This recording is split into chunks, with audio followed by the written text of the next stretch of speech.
Karine Le Marchand a manifesté cette semaine son engagement auprès des agriculteurs en se rendant sur un point de blocage. Dans les colonnes du Parisien ce samedi 3 février, plusieurs d'entre eux témoignent de son dévouement à leur cause même hors caméra. M6 proposera demain, dimanche 4 février, une émission dédiée au malaise du monde agricole présentée par Karine Le Marchand.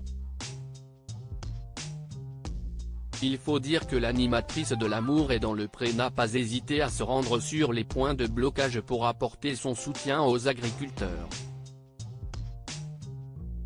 Je l'avais promis et pour moi, la parole est un engagement, avait-elle lancé.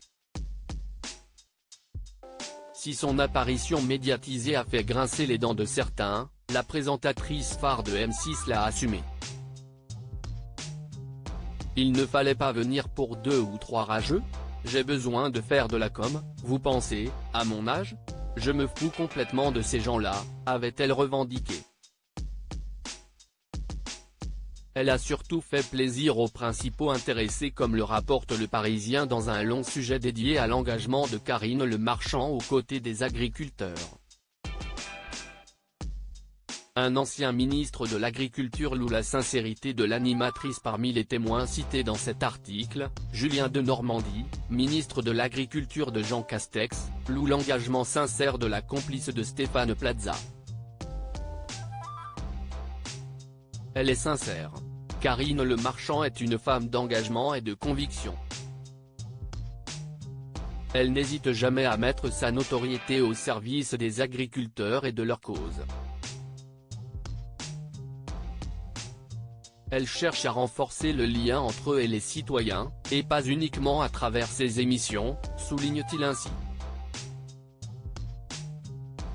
Pourtant, le pari n'était pas gagné pour l'animatrice au départ, comme le rappelle Le Parisien.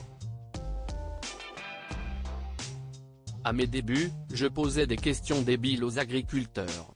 J'ai par exemple longtemps cru que les vaches étaient nourries avec du crabe avant de savoir ce qu'était du tourteau, ce dérivé de céréales destiné à nourrir le bétail porte le même nom qu'un crabe, note de la rédaction, avait-elle souligné avec humour dans son discours de remise de la croix d'officier du mérite agricole. Mais ce sont surtout les agriculteurs qui expriment leur reconnaissance à l'animatrice. Les agriculteurs ont donné un drôle de surnom à l'animatrice de l'Amour et dans le pré Pierre, le producteur gersois d'Armagnac qui a rencontré Frédéric grâce à l'Amour et dans le pré, remarque ainsi que l'animatrice a été adoubée par la profession. Dès 2013, elle nous a mis en avant au Salon de l'Agriculture. Elle reste des heures avec nous et a même refusé des chèques pour représenter des régions afin de rester avec nous. Au salon, c'est un sacré test. Si on n'est pas accepté dans le milieu, on s'en va sous les huées, souligne-t-il. Comme le rappelle l'article, Karine Le Marchand s'est également mobilisée pour venir en aide à des agriculteurs en difficulté, comme Laurent de la saison 14 du programme de dating agricole qui avait témoigné de sa détresse dans Famille de paysans, 100 ans d'histoire. Jamais personne n'en a fait autant pour nous, affirme-t-il. Elle œuvre hors caméra, on s'appelle régulièrement. Nous ne sommes pas des pions. Elle est très à l'écoute, ajoute-t-il. Il y a un an, quand j'ai été déprimé, elle téléphonait très souvent pour savoir si je mangeais régulièrement. Elle ne voulait pas que je sois trop isolé. Cela a été une clé pour aller mieux. Je me suis diversifié en passant au pâté grâce à elle. Et cela va mieux financièrement aujourd'hui, précise-t-il encore. D'après Pierre, les agriculteurs la surnomment même notre Marianne.